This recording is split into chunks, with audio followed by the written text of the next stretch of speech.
우리는 살아가면서 때때로 죽음이라는 절대적인 현실 앞에서 깊은 침묵에 빠지곤 합니다. 수요일에 광양에 있는 형님에게 전화가 왔어요. 병원에서 더 이상 아버지를 의료적으로 처치해 줄 수 없다고 집으로 모셔서 편안히 임종하시도록 도우시라고 했다는 그런 의사의 소견을 들었다고 했습니다. 방광암으로 투병 중이신데요. 방광에 혈전이 이제 가득 찬 채로 소변 출구가 막혀서 더 이상 빼낼 수도 수술할 수도 없는 상황이 되었습니다. 이제 집으로 모시고 오면 소변을 보지 못해서 체내 노폐물이 쌓이게 되고 독소가 퍼져서 신장 기능이 파괴되고 이제 한 달 이내에 소천하시게 될 것이라 병원에서 최종 통보를 받았습니다. 아버지에게 이 모든 사실을 말해드렸다고 합니다. 그랬더니 아버지께서 임종의 순간까지 고통 없이 갔으면 좋겠다라고 말씀을 하셨다고 했습니다. 지난 금요일에 아버지에게 다녀왔습니다. 소변 배출이 안 되니 불과 3일 만에 신장 기능을 상실해가면서 이제 다리에는 부종이 진행되었고요. 다리가 풍선처럼 이미 부풀어가고 있었습니다. 아버지는 가장 강력한 마약성 진통제로도 통증을 덜어내지 못해서 통증이 주기적으로 올 때면 보행용 지지대를 붙잡고 움직일 수 없는 다리를 겨우겨우 지탱하며 일어서서 온몸을 부들부들 떨며 통증과 싸우곤 하셨습니다. 수시로 오는 이 극심한 통증으로 밤낮으로 누웠다가 앉았다가 일어서기를 반복하며 통증과 싸우시면서도 통증이 잠시 잠잠해질 때면 졸듯 잠깐 잠을 주무시더군요. 금요일에 병원에서 진통제를 맞으시는 동안에 아버지에게 말했습니다. 아버지, 예수님 믿으면 천국 가는 것 아시죠? 어머니 천국에서 기다리고 계십니다. 아버지도 예수님 믿으시니 천국 가실 겁니다. 90년을 넘게 쓰셨던 이 육신을 벗는 일이 쉽지 않네요. 하나님의 나라로 가는 길이 쉽지 않을 것 같습니다. 아버지 잘 견뎌주세요. 천국에서 어머니 만나실 때까지요. 이렇게 말씀드렸더니 아멘 하시더군요. 업어서 차에 태우고 다시 업어서 집 안으로 모시고 들어와 침대에 눕혀드렸는데 진통으로 인해서 누워 계시지도 못하고 앉고 일어서기를 반복하며 온몸을 떨며 통증과 싸우셨습니다. 이발을 해드리겠다고 했더니 힘들어서 앉아있기도 못하는데 이발을 못하겠다고 하시더군요. 그래서 아버지에게 말씀드렸습니다. 아버지 천국 가서 엄마 보시면 이렇게 머리 엉성해가지고 가시면 엄마가 아들들한테 구박받다 오신 줄 오해하실 거라고. 이제 엄마 만나러 가셔야 하니 깨끗하게 하고 가세요 라고 하니 의자에 앉혀달라고 해서 이발을 해드렸습니다. 그리고 형님들이 오신 것을 보며 저와 아내는 아버지 기도해드리고 강진으로 일찍 돌아왔습니다. 우리 아이들을 비롯해서 모든 형제들과 조카들이 얼마 남지 않은 할아버지의 마지막 모습을 담기 위해 다녀가고 있습니다. 이제 아버지의 이 땅에서의 남은 삶이 제 생각에는 2주가 채 안 될 것 같습니다. 예수님께서 주신 영원한 생명과 부활이 없다면 우리가 죽음 앞에서 무슨 소망이 있겠습니까? 죽음은 누구에게나 두려움이죠. 설명할 수 없는 상실감과 아픔을 동반합니다. 어쩌면 이 땅에서 사는 동안 단 한순간도 떨쳐내지 못했던 그 미련을 남김없이 떨쳐내기 위한 과정일지도 모릅니다. 그 생각을 했어요. 참 고통으로 부르르 떨면서 그 고통과 통증과 싸우는 아버지의 모습을 보면서 이 세상에서 떨쳐내려고 해도 또 떨쳐내려고 해도 떨쳐내지 못할 이 세상에 대한 미련이 완전히 떨어져 나가도록 하기 위한 그 하나님의 섭리가 아닌가. 우리는 사랑하는 이의 죽음 앞에서 무력해지고 자신의 죽음을 생각할 때면 마음 한켠에 가라앉는 두려움을 느끼게 됩니다. 그러나 사도 바울은 고린도전서 15장에서 그 죽음의 두려움을 단호히 넘어서게 하는 복음의 핵심을 우리에게 전달합니다. 오늘 본문이죠. 그것은 바로 예수 그리스도의 부활입니다. 오늘 성경 20절을 다 같이 한번 읽어보겠습니다. 20절입니다. 시작. 이제 그리스도께서 죽은 자 가운데서 다시 살아나사 잠자는 자들의 첫 열매가 되셨도다. 바울은 이 말씀에서 부활하신 예수님을 잠자는 자들의 첫 열매가 되었다라고 선언하고 있습니다. 여기서 첫 열매라는 표현에 우리는 주목해야 됩니다. 첫 열매라는 표현을 율법적인 의미와 신앙적인 의미 두 측면에서 우리가 해석할 수가 있습니다. 첫 열매라는 표현은 구약의 율법에서도 구속사적 의미를 가지고 있는 표현이죠. 이스라엘 백성은 매년 초실절을 지켰습니다. 초실절이 뭡니까? 하나님께서 처음 익은 곡식을 하나님께 감사함으로 그 곡식을 드리는 절기로 이스라엘의 절기 중 수확을 하나님께 바치는 감사의 절기가 바로 초실절입니다. 하나님 한 해 동안 농사지어서 이렇게 첫 열매를 거두었습니다. 감사함으로 하나님 앞에 드리는 절기가 초실절이죠. 그러니까 이스라엘 백성들은 첫 열매를 거두는 때에 첫 곡식의 단을 여호와께 바치며 곧 이어질 수확을 기대하고 신앙으로 고백한 것입니다. 이스라엘 백성에게 있어서 첫 열매를 드린다는 것은 단지 열매를 거두게 하신 하나님 앞에 감사의 마음으로 드리는 것을 넘어서 전체의 수확을 보증하는 상징이었습니다. 다시 말하면 지금 첫 열매를 거두게 하신 것처럼 우리에게 많은 열매를 거두게 하실 그 하나님을 확신한다는 의미이죠. 무슨 말입니까? 이 모든 열매가 하나님으로부터 왔고 또한 하나님께서 그 은혜를 지속적으로 베푸실 것이라는 것에 대한 확신입니다. 우리가 이 세상을 살아갈 때에 천국에 대한 소망이 아무것도 아닌 것처럼 여겨집니다. 왜요? 지금 나는 건강하니까, 지금 나는 잘 먹고, 또 나는 내 삶을 지금 영위하고 있으니까. 그런데 소천을 하셨던 분들, 저희 어머니도 그랬고 또 말기암으로 투병하고 계신 저희 아버지를 볼 때마다 인생에게 남겨진 것은 결국 천국에 대한 소망뿐이라는 것을 확인할 수 있었습니다. 지금은 이것저것 욕심내고 모으고 하지만 내가 이 세상을 떠나야 할 때 그때에 내게 남은 것은 천국에 대한 소망밖에 안 남더라는 거예요. 그것조차도 내 의지가 아닙니다. 육체가 때로는 고통을 수반하며 세잔해져가고 의식이 흐려져가는 것 역시 스스로 세상에서의 미련을 버리지 못하는 인생을 위한 하나님의 섭리가 아닌가 생각됩니다. 내가 이제 더 이상 못 걷게 되고, 내가 통증으로 인해서 견딜 수가 없고, 내가 더 이상 내 입으로 스스로 음식을 넘길 수 없고, 내가 더 이상 스스로 배설할 수 없는 것. 만약에 그렇지 않고 우리가 끝까지 건강하다면 어떻겠어요? 끝까지 우리는 이 세상의 미련을 가지고 안 가려고, 이 세상에서 살겠습니다, 여기가 좋습니다라고 하나님에 대한 소망을 버릴 겁니다.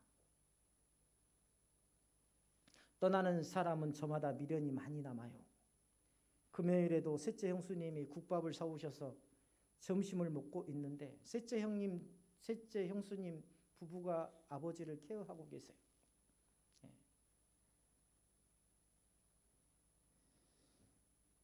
아버지가 말기암에서도 이렇게 오랫동안 버티고 계시는 것, 요양원에 안 들어가시고 직접 다 케어하셔요. 아버지 케어하시고 하니 무슨 정신이 있겠어요. 밥할 틈도 반찬을 할 틈도 없으니 형수님이 국밥을 사오셔서 점심을 먹고 있는데 통증과 싸우시면서 일어서서 온몸을 부들부들 떨면서도 돌아보시면서 그래도 다섯째도 손님인데 국밥을 먹인다고 뭐라고 하시더군요. 부모는 죽을 만큼 힘든 말기암의 통증과 싸우면서도 자식 걱정을 하고 계셨습니다. 두고 가는 자식에 대한 미련, 재물에 대한 미련, 내 젊음에 대한 미련. 그런데 예수님께서는 이 세상은 우리가 영원히 거할 처소가 아니라고 말씀하십니다. 사람들은 그것을 안 믿어요. 그래서 하나님께서 마지막 이별의 때가 다가오면 다 내려놓게 하시고 천국에 대한 소망만을 남겨두신 것입니다. 신앙적으로 예수님의 부활이 첫 열매가 되는 것은 예수님의 부활은 단지 예수님 한 분만의 영광이 아니라 우리 모두가 장차 예수님처럼 부활하게 될 것을 보증해 주신 것입니다. 나무가 심어서 자라고 첫 열매를 맺고 나면 그 후로는 해마다 철을 따라 견실한 과일들이 주렁주렁 맺습니다. 예수님의 부활이 첫 열매가 되어서 예수님을 믿고 구원을 얻은 자마다 예수님과 같이 부활하게 되니 얼마나 감사한 일인지 모릅니다. 우리는 종종 죽음을 삶의 끝이라고 생각합니다. 그러나 성경은 죽음을 오늘 성경에서 뭐라고 표현하고 있습니까? 잠자는 것이라고 표현합니다. 오늘 20절에서 사도 바울은 예수 그리스도께서 죽은 자 가운데 다시 살아나사 잠자는 자들의 첫 열매가 되셨다라고 증언하고 있습니다. 이 말씀을 두 부분으로 나누어 볼까요? 첫 번째는 예수 그리스도께서 죽은 자 가운데서 다시 살아나셨다. 여기에서 죽은 자라는 것은요, 헬라어로 네크론이라고 하는데요, 육체적으로 죽은 사람들을 말합니다. 육체적으로 죽은 사람들. 즉 예수님께서 그냥 죽은 척만 하다가 살아나신 게 아니라 실제로 육체적으로 죽었고 무덤에서 다시 살아났다는 것을 사도 바울이 지금 증거하고 있는 거예요. 즉 죽은 자 가운데서 살아나셨다는 말씀은 죽은 자들이 있는 그 무덤에서 다시 살아나셨다라는 것을 말씀하고 있습니다. 육체적으로 죽은 자들이 어디로 갑니까? 다 무덤으로 가지 않습니까? 그 가운데 죽은 자 가운데에서 살아나셨다는 것은 무덤에서 살아나셨다라는 것입니다. 그리고 두 번째, 잠자는 자들의 첫 열매가 되셨다라는 말씀에서 이 잠자는 자들이란 원어적으로는요, 육체적으로 죽은 성도들을 말합니다. 자, 이 말씀을 의역하면 예수님께서 부활하신 것처럼 이 땅에서 육체적으로 죽은 성도들은 예수님과 같이 부활하게 될 것이라는 말씀이에요. 성경은 구원받은 백성의 죽음을 잠자다라고 표현하는데요, 이 표현이 성경에 보면 자주자주 있습니다. 예수 그리스도를 믿는 자에게 죽음은 끝이 아니라 잠시의 휴식이다. 부활로 이어질 생명의 시작이다. 예수님께서 죽음을 이기시고 다시 살아나셨기에 우리도 예수 그리스도 안에서 새로운 생명으로 다시 살아날 것입니다. 이것이 바로 기독교 신앙의 핵심이고 우리의 소망입니다. 여호와의 증인은 부활도 없고 그저 이 땅에서 하나님의 나라를 이루어서 영원토록 산다라고 이야기하죠. 그러나 부활에 대한 이 신앙은 우리 기독교 신앙의 핵심이다. 정통 교리의 핵심이다. 바울은 계속해서 말합니다. 21절입니다. 다 같이 한번 읽어볼까요? 21절 시작.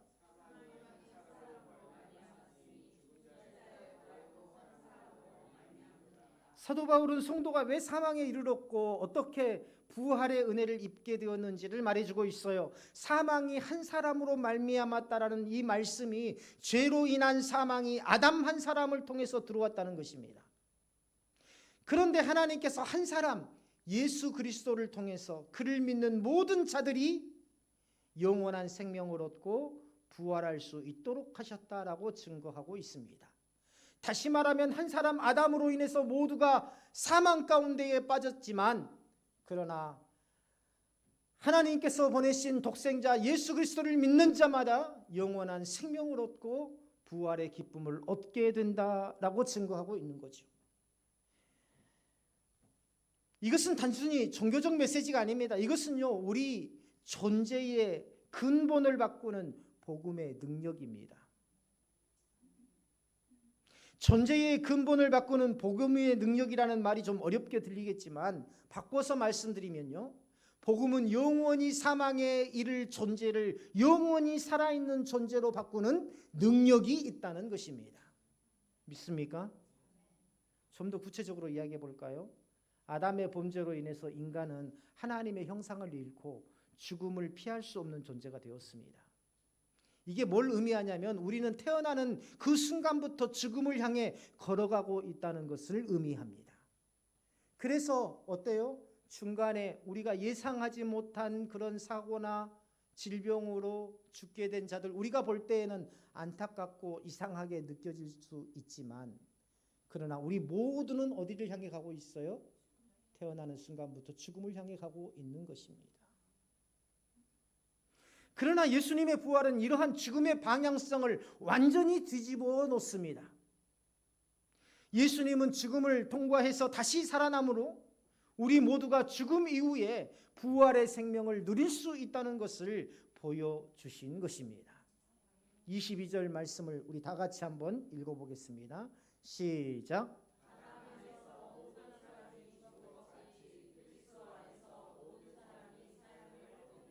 이 말씀은 신앙의 핵심 원리 중 하나인 대표성을 강조해요.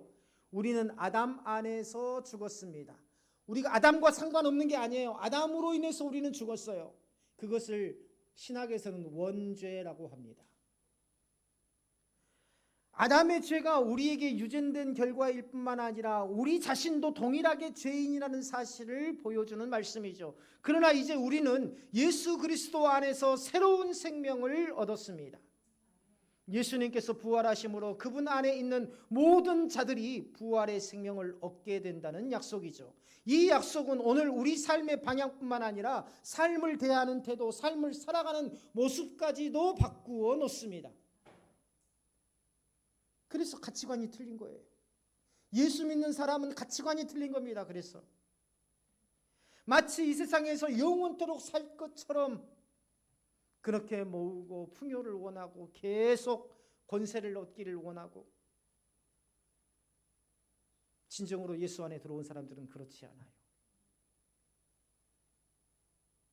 우리의 삶은요, 세상 사람들의 삶은 더해가는 과정입니다. 삶의 여정은, 세상 사람들의 삶의 여정은 더해가는 과정이에요. 그러나 예수 그리스도를 믿는 사람들의 삶은, 여정은요, 덜어가는 과정입니다. 덜어가는 과정이에요.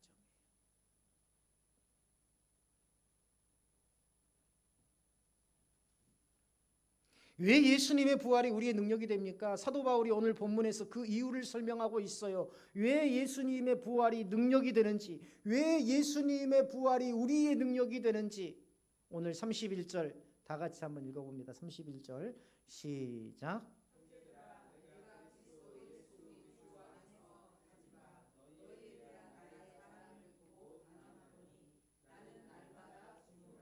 아멘. 그가 복음을 전하는 일로 인해서 매일같이 죽음의 위협을 마주하고 있다는 뜻입니다. 그러나 그 죽음 앞에서도 물러서지 않았던 이유가 뭐냐면 예수님의 부활이 사도 바울의 삶의 확신이었기 때문입니다. 예수님이 부활하셨기 때문에 나도 부활할 것이고, 그러기에 생명을 걸고 복음을 전할 수 있었던 것이죠. 예수 믿는 사람들을 세상이 감당할 수 없는 이유가 여기에 있습니다. 목숨을 잃는 것을 두려워하지 않아요. 왜냐하면 예수 그리스도께서 부활하심을 확신한 것과 같이 나의 부활도 확신하고 있기 때문입니다. 이제 우리 삶 속에서도 같은 고백이 있어야 합니다. 우리는 때로 이 세상의 시선과 가치 앞에서 충돌할 때가 있어요. 그리고 주춤할 때가 있습니다. 이 길이 나에게 유익한가, 손해는 없는가를 계산하며 결정합니다. 신앙은 계산하는 게 아닙니다. 신앙은 그저 주신 감동대로 순종하는 것뿐입니다. 계산하는 자는 결코 기쁨을 얻지 못합니다. 그러나 부활의 확신이 있는 자는 그보다 더 근본적인 질문을 합니다. 하나님은 이 일에 대해서 뭐라고 말씀하셨는가? 이 질문은요, 우리의 모든 판단과 선택의 기준이 되어야 됩니다. 부활을 믿는 신앙은 삶의 방식까지도 바꾸어 놓죠. 부활을 믿는다는 것은 현실 도피가 아니에요. 이 세상과 상관없이 산다는 게 아닙니다. 오히려 현실 속에서 하나님의 통치를 믿고 따르는 것이고, 고난과 억울함 속에서도 하나님의 의와 사랑을 신뢰하는 믿음입니다. 지금 안 될지라도, 지금 내 길이 가로막혀 있을지라도, 때로는 내가 부딪힐 돌에 걸려 넘어져서 아프고 힘들고 어려울지라도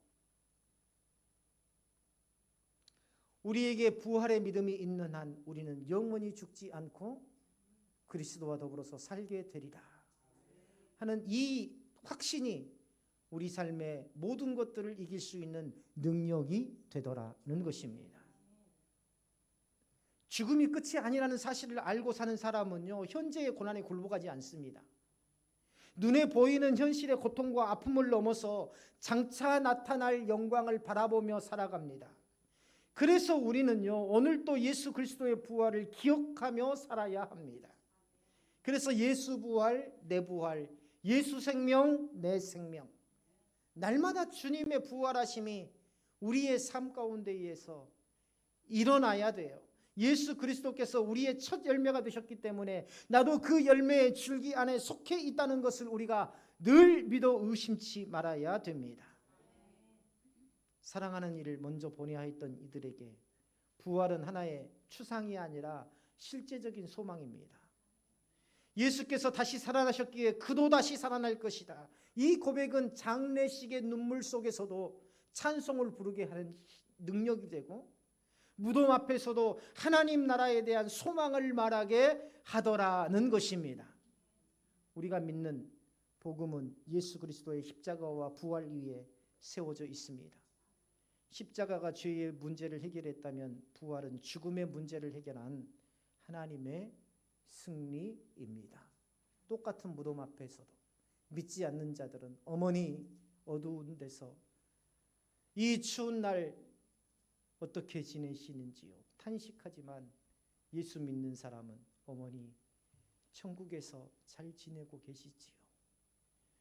어머니의 기도가 이 땅 우리 자식들에게 전해져서 우리 또한 잘 지내고 있습니다. 무엇을 소망하는지에 따라서, 무엇을 바라보는지에 따라서 완전히 틀립니다. 예수께서 다시 살아나셨기에 그도 다시 살아날 것이다. 이 놀라운 복음을 믿는 우리는요, 우리 삶 앞에서 비굴할 이유가 없습니다. 두려워할 이유가 없어요. 우리는 하나님의 자녀이고 예수님과 함께 부활의 생명을 살아가는 존재들이기 때문입니다. 우리가 계란을 나누는 것, 이게 부활절이니까 계란을 주는 거다, 그게 아니에요. 당신에게 이 안에 생명이 있는 것처럼, 원래는 생계란을 해야 되는데 생계란을 주면 깨질 수 있잖아요. 그래서 찐계란을 주는 건데, 이 안에 생명이 있는 것처럼 당신 안에 뭐가 있어요? 예수 그리스도의 생명이 있음을 믿어야 합니다라는 그 의미예요. 부활절에는 계란 먹는 거래, 그게 아닙니다.